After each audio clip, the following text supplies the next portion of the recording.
안녕하세요. 이코노클립입니다. 오늘은 삼성바이오로직스에서 창사 이래 처음으로 전면 파업이 벌어졌다는 소식부터 시작하겠습니다. 이미 손실이 1,500억 원을 넘었다고 하는데요. 도대체 무슨 일이 벌어지고 있는 건지 자세히 살펴보겠습니다. 자, 먼저 삼성바이오로직스 이야기를 해볼게요. 삼성바이오로직스가 2011년에 설립됐거든요. 그러니까 15년 역사에서 처음으로 전면 파업이 벌어진 겁니다. 이게 얼마나 큰 일이냐면은 삼성그룹 전체를 봐도 이런 규모의 파업은 굉장히 이례적인 건데요. 구체적으로 보면 삼성그룹 초기업 노동조합 삼성바이오로직스 지부가 5월 1일부터 5일까지 닷새간 전면 파업을 진행하고 있습니다. 노조 조합원이 약 4,000명인데 이게 전체 직원의 73%에 해당하는 숫자예요. 그중에서 2,500여 명이 파업 참여 의사를 밝혔습니다. 여기서 재미있는 게 뭐냐면 파업 방식이 좀 독특한 거죠. 노조원들이 별도의 단체 행동을 하는 게 아니라 노동절이랑 주말, 어린이날이 겹친 징검다리 연휴를 이용해서 연차 휴가를 내는 방식을 택한 거예요. 사측에서도 휴가를 활용한 파업 방식이라 정확한 참여 인원을 파악하기 어렵다고 했을 정도입니다. 그러면 왜 파업까지 온 걸까요? 핵심은 임금 인상과 인사제도 개편을 둘러싼 노사 간의 이견이에요. 노사가 지난해 12월부터 올해 3월 23일 조정 중지 전까지 무려 13차례의 교섭을 했거든요.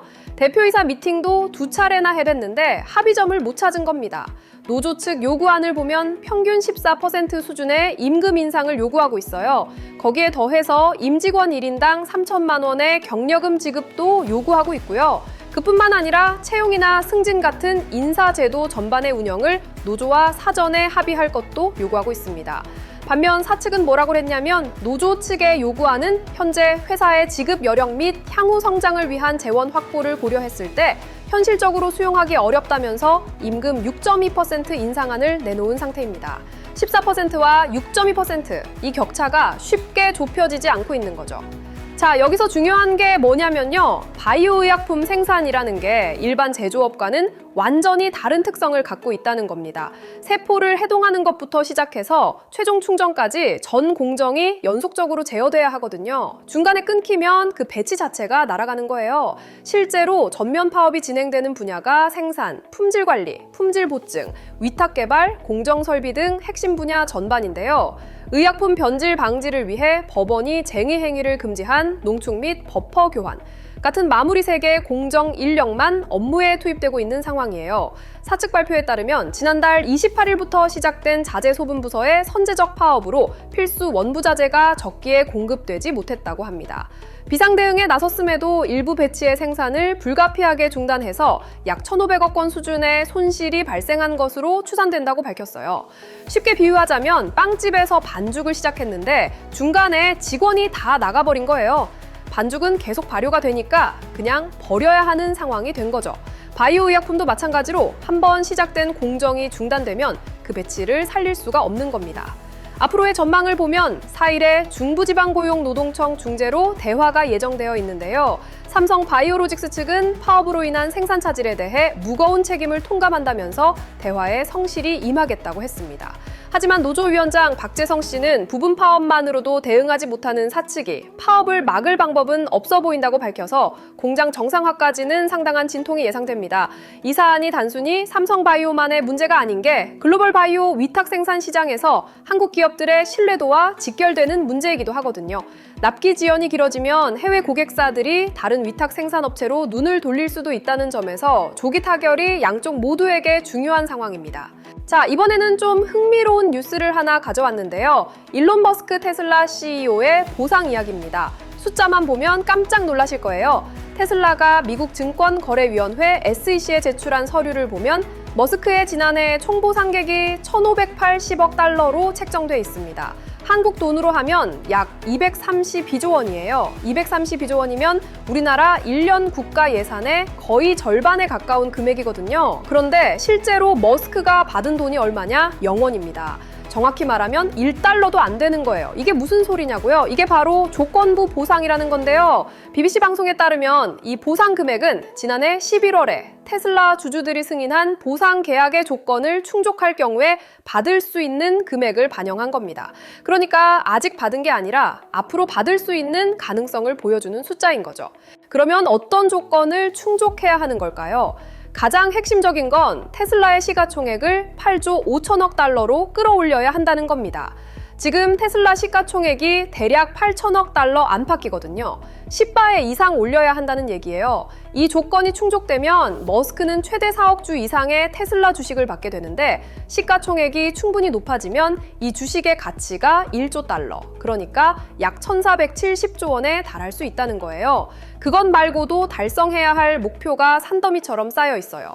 테슬라 차량 인도량을 2천만 대까지 끌어올려야 하고 로봇 인도량 100만 대도 달성해야 합니다. 완전 자율주행 기능 구독자 1,000만 명 확보, 자율주행 로보택시 100만 대 상용화, 그리고 핵심 이익 4천억 달러 달성까지 하나하나가 엄청난 목표들이에요. 영국 투자 플랫폼 AJ벨의 재무분석 책임자 데니 휴스는 이렇게 평가했어요. 머스크가 실제로 1,580억 달러를 챙기지는 않을 것이라면서 그에게는 아직 달성해야 할 목표가 산더미처럼 쌓여 있으며 작년에 주주들이 승인한 1조 달러 보상 계약에 명시된 어떤 성과 목표도 2025년에는 달성되지 않았다고 말했습니다. 이런 구조를 쉽게 설명하면 회사에서 올해 매출 100배 올리면 보너스 100억 줄게라고 한 것과 비슷한 거예요. 서류상으로는 보상액이 100억으로 잡혀 있지만 실제로 그 목표를 달성할 수 있느냐는 완전히 다른 문제인 거죠. 한편 머스크의 현재 순자산은 블룸버그 기준 6,510억 달러, 포브스 기준으로는 7,880억 달러로 추산되고 있어서 여전히 세계 1위 부자 자리를 유지하고 있습니다. 조건부 보상 없이도 이미 천문학적인 부를 가진 셈이죠. 이런 초대형 보상 구조가 왜 중요하냐면 이게 CEO 보상 체계의 방향성을 보여주기 때문이에요. 고정급여 대신 성과 연동형 보상을 극단적으로 밀어붙인 사례인 건데 이런 방식이 과연 주주와 경영자 모두에게 이익이 되는 것인지는 계속 논쟁이 되고 있는 부분입니다. 마지막으로 지금 딱 시의적절한 뉴스인데요. 한국과 중국, 일본의 황금 연휴가 딱 맞물리면서 유통업계가 엄청나게 들썩이고 있습니다. 먼저 상황 정리를 해보면 한국은 가정의 달 수요가 4월 말부터 5월 초까지 이어지고 있고요. 일본은 골든위크가 4월 29일부터 5월 초까지, 중국과 대만은 노동절 연휴가 5월 1일부터 5일까지예요. 이 세 나라의 연휴가 동시에 겹치면서 소비 수요가 한꺼번에 폭발하는 구조가 된 겁니다. 문화체육관광부 추산에 따르면 이번 연휴 기간에 한국을 방문하는 일본인 관광객이 8만에서 9만 명, 중국인 관광객이 10만에서 11만 명 수준으로 전망됩니다. 합치면 약 20만 명의 외국인 관광객이 한국에 쏟아져 들어오는 거예요. 특히 올해 1분기 실적이 이미 역대 최고 수준이었거든요. 1분기에만 일본인 방항객이 94만 명, 중국인 방항객이 145만 명을 기록했습니다. 코로나 이전과 비교해도 굉장히 높은 수치예요. 자, 그러면 유통업계가 구체적으로 어떤 전략을 펼치고 있는지 하나씩 볼게요. 먼저 롯데백화점은 잠실 일대를 중심으로 체류형 소비 확대에 초점을 맞췄어요. 외국인 전용 멤버십 혜택을 잠실 롯데타운 전역으로 넓혀서 쇼핑, 관광, 엔터테인먼트를 한 번에 즐길 수 있도록 한 겁니다. 방문객이 한 공간에 오래 머물수록 자연스럽게 구매가 늘어난다는 전략이죠. 국가별 간편 결제 수단도 확대했고요. 신세계백화점은 좀 다른 접근을 하고 있어요. 대형 프로모션을 앞세운 집객 효과에 집중하고 있는데요. 주요 점포에서 대규모 쇼핑 행사를 열고 참여 브랜드를 대폭 늘려서 외국인 고객 유입을 끌어올리는 방식입니다. 단기간에 방문객을 최대한 확보해서 매출로 연결하겠다는 건데 롯데가 길게 잡는 전략이라면 신세계는 확 몰아서 잡는 전략이라고 보시면 돼요. 현대백화점은 K 콘텐츠를 활용한 체험형 마케팅에 무게를 두고 있습니다. 글로벌 테마 행사를 통해 패션과 식품을 결합한 콘텐츠를 선보이고 있고 외국인 전용 멤버십과 결제, 수단별 맞춤 프로모션도 확대했어요. 국가별 고객 특성을 반영한 세밀한 접근이 특징이에요. 갤러리아 백화점은 아예 프리미엄 전략을 택했습니다. 외국인 상위 고객에게 VIP 전용 서비스를 일부 개방하고 전통 공예와 식문화를 접목한 콘텐츠로 차별화된 쇼핑 경험을 제공하고 있어요. 양보다 질에 집중한 거죠. 면세점 업계도 빠질 수 없겠죠. 주요 사업자들이 결제 할인, 쇼핑 지원금, 체험형 혜택 등을 앞세워 고객 유치 경쟁에 나섰고요. 공항점 신규 오픈과 연계한 이벤트나 관광 콘텐츠를 결합한 프로모션도 잇따르고 있습니다. 대형마트도 마찬가지예요. 여행 플랫폼과 연계해서 입국 전부터 쿠폰을 제공하고 K푸드 중심의 상품 구성으로 관광객 유입을 확대하는 전략을 쓰고 있습니다. 롯데마트의 경우 제타플렉스 서울역점을 포함한 외국인 특화 매장 10개점에서 K푸드 페스타를 진행한다고 밝혔고요.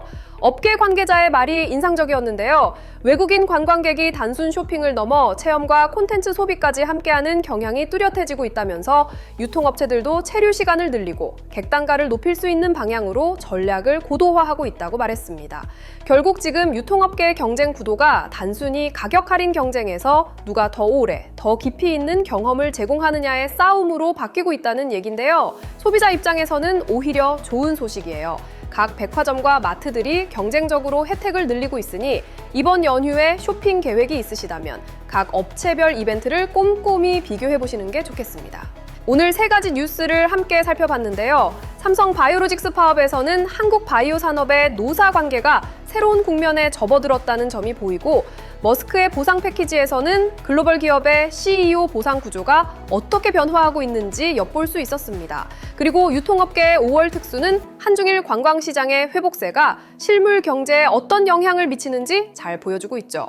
오늘도 이코노클립 시청해주셔서 감사합니다. 다음 영상에서 또 만나요.